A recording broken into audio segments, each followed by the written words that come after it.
राधे राधे सभी दर्शकों का बहुत स्वागत है। लगभग सभी विषयों पर हमने थोड़ी बहुत चर्चा ज़रूर करी है कि किस प्रकार से ग्रह, लगन का महत्व, लेकिन सभी चीज़ों में हम दुविधा में भी पड़ जाते हैं कि किस चीज़ को ज़्यादा महत्व दें। तो आज की जो चर्चा है वो इसी एक तत्व को लेके विश्लेषण है कि हम अपने चार्ट को नहीं बदल सकते, अपनी दशाओं को नहीं बदल सकते, लेकिन एक चीज़ ऐसी है जिसे बदलने से हम अपने स्थितियों को परिवर्तन में ला सकते हैं। जैसे कह सकते हैं ना, यदि हमें पता है कि सामने जो है गड्ढा है तो हम उसके साइड से निकल के जा सकते हैं। ये बिल्कुल इसी प्रकार से यदि हम अपनी कुछ कमियों के बारे में जान लें या फिर खुद में थोड़े सुधार कर लें, थोड़ा सतर्क और सावधानी से चलें, तो अपने लक्ष्य को पा सकते हैं। विपरीत दशाओं में भी लोग अच्छे परिणाम पाते हैं। सदैव ऐसा नहीं होता कि नेगेटिव दशाओं में नेगेटिव ही रिजल्ट आए, क्योंकि जो सूर्य चंद्रमा है हमारे कुंडली में, सूर्य चंद्रमा हमारे मन और आत्मा के बल को दर्शाते हैं।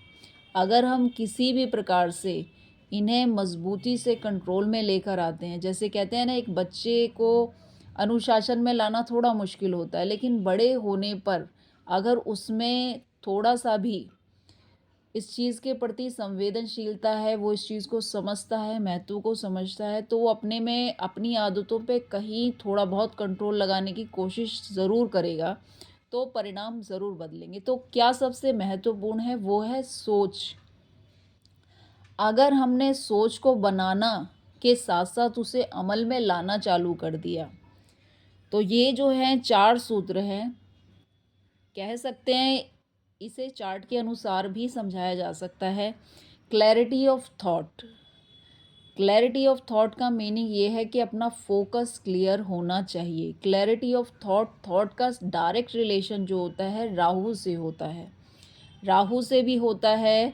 दूसरे हमारा थर्ड हाउस हमारे पराक्रम को दर्शाता है और कहीं ना कहीं हमारी कम्युनिकेशन स्किल्स, और जो राहु है वो थर्ड हाउस में बेस्ट रिजल्ट देता है।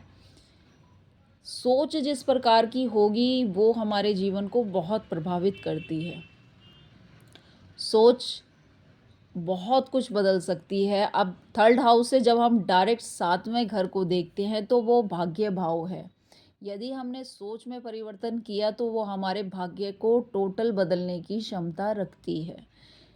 हर चीज़ आपस में जुड़ी हुई है। जैसे यहाँ सुख भाव है, सुख भाव के ठीक सामने कर्म भाव है। कर्म से सुख प्राप्त होता है और हर कोई सुख को पाना चाहता है। तो कर्म भाव जो होता है हमारे पुरुषार्थ का होता है, हमारी सामाजिक प्रतिष्ठा का भी होता है, हमारे कर्म का भी होता है। वहीं सुख भाव जो होता है वो चंद्रमा का होता है, हमारी माता का होता है, हमारे अच्छा घर, अच्छा वाहन, जनता, मतलब सुख भाव जिससे हमें सबसे ज़्यादा अच्छा लगता है। 4 नंबर जहाँ भी जाता है कहीं न कहीं हमारा उस भाव के प्रति सुख दर्शाता है कि सुख भाव हमें सबसे अच्छा कहाँ लगता है, अपनी माता के साथ लगता है, अपने घर में बहुत अच्छा लगता है। तो ये एक चीज़ है। दूसरा, जैसे अब यहाँ पर हम देखते हैं 5th हाउस के ठीक सामने आता है हमारा लाभ भाव। जैसी हमारी बुद्धि, ज्ञान, शिक्षा, इष्ट देव के प्रति, क्योंकि ये जो होता है हमारे इष्ट देव का भी भाव होता है कि जो 5th हाउस है सूर्य को दर्शाता है। सूर्य यानी हमारी आत्मा। आत्मा में भी दृढ़ता कब होगी, जब हमें ज्ञान होगा, सही गलत की भी समझ कह सकते हैं। ज्ञान का अर्थ ही यही है, विवेकवान होना, सही गलत का निर्णय लेने की क्षमता होना। वही हमारे लाभ को भी दर्शाएगा।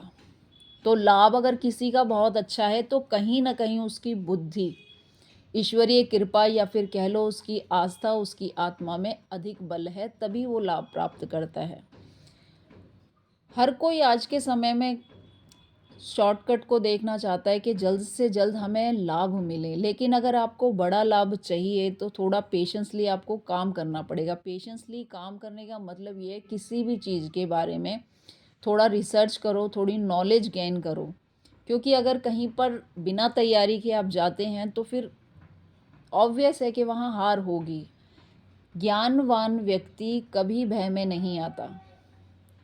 कहते हैं ना, डर कब लगता है? जब किसी चीज़ के प्रति जानकारी ना हो तो हम भय में आएंगे, और भय में आएंगे तो वहीं पर हमारे निर्णय प्रभावित हो जाएंगे।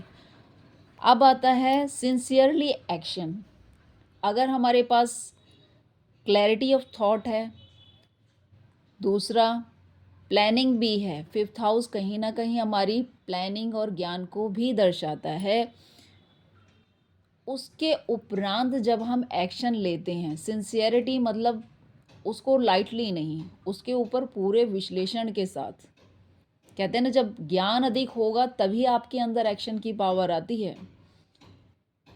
भय के साथ, अज्ञानता के साथ यदि आप एक्शन लेते हैं, कोई काम करना चालू करते हैं, तो उसके रिजल्ट नेगेटिव ही आएंगी। फिर आता है स्पिरिचुअली कॉन्शियसनेस। कभी कभी रिजल्ट अपने अनुसार नहीं भी आते हैं, तो वहाँ कभी भी डरना नहीं चाहिए। वहाँ अपने मन को इस प्रकार से बनाएं कि ईश्वर चाहता है कि हम खुद में और सुधार करें, अपनी गलतियों पर फिर से विचार करें। इसे कहते हैं पॉजिटिव थिंकिंग। कोई भी काम करेंगे तो एक फैक्ट हमेशा जुड़ा रहेगा कि अगर आप सीख रहे हो, अगर ये सोच रहे हो कि मैं असफल हो गया तो आप दोबारा ट्राई नहीं करोगे। पर अब पहली बार में कोई परफेक्ट नहीं होता। इस विचार के साथ आप आगे बढ़ते हो तो आप रिजल्ट को पूरी तरह से प्रभावित करते हो। तो अपनी असफलताओं में, अपने में कमियों को ढूंढ कर उनमें सुधार करके फिर आगे बढ़ना है। उसके लिए आपका स्पिरिचुअल कॉन्शियसनेस काम करती है कि ईश्वर चाहते हैं कि मैं स्वयं में और सुधार करूं, अपने ज्ञान में और काम करूं। तब एक्शन लीजिए तो ये सारे रिजल्ट अच्छे आएंगे। तो ये एक छोटे तौर पर सूत्र है, लेकिन इस सब को भी पाने के लिए क्लैरिटी ऑफ थॉट बहुत लंबा टाइम लगता है कि हमें करना क्या है। करना क्या है वो फिर डिपेंड करेगा नॉलेज पर।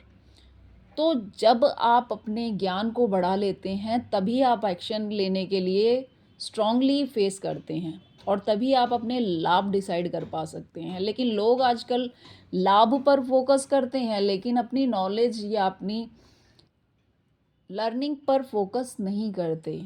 जब ये चीज़ स्ट्रांगली होगी तो हम हर जगह, हर फील्ड में कॉम्पिटिट कर पाएंगे। ज्ञान हमें, नॉलेज हमें, एक्सपीरियंस हमें स्ट्रांग बनाता है, और ये सारी चीज़ें जो होती हैं हमको बलवान बनाती हैं किसी भी जगह स्टेबल होने के लिए। तो कभी भी देखिए, पराक्रम करेंगे तो भाग्य बनेगा, कर्म करेंगे तो सुख प्राप्त होगा। अगर ज्ञान और बुद्धि में काम करेंगे तो लाभ प्राप्त करेंगे। और यदि हमारा ये फिफ्थ हाउस स्ट्रांग हो जाता है, ईश्वर के प्रति, ईष्ट देवता की आराधना करते हैं, ज्ञान नॉलेज लेते हैं, तो आपके सिक्स हाउस के जो भी प्रॉब्लम्स हैं वो सॉल्व आउट हो जाएंगे। कारण ये है कि इसका जो 12वां भाव है, यानी इसकी सिक्स हाउस, यानी रोग, ऋण, शत्रु या कर्जे, जो सारी समस्याएं होती हैं वो क्यों आती हैं? वो इसलिए आती हैं क्योंकि कहीं ना कहीं हमारे ज्ञान में कमी होती है। अगर ये स्ट्रांग हो गया तो ये ऑटोमेटिकली सॉल्व आउट हो जाएगा। धन्यवाद। वीडियो को समझिए कि ग्रह वो सब कर सकते हैं, लेकिन अगर हम कुछ नहीं करेंगे तो रिजल्ट नहीं बदलेगा। चीज़ों को सोचिए, अमल में लाइए, परिवर्तन आपके हाथ में है। थॉट को जिस डायरेक्शन में मोड़ेंगे उसी तरह के रिजल्ट मिलेंगे। अगर पॉजिटिव थिंकिंग करनी है तो आपको प्रैक्टिस करनी पड़ती है। एक बार में कभी आपको पॉजिटिव रिजल्ट नहीं मिलते, लगातार आपको प्रैक्टिस करनी पड़ती है, तब आप कामयाब बनते हैं। धन्यवाद। वीडियो अच्छी लगी है तो लाइक ज़रूर करें।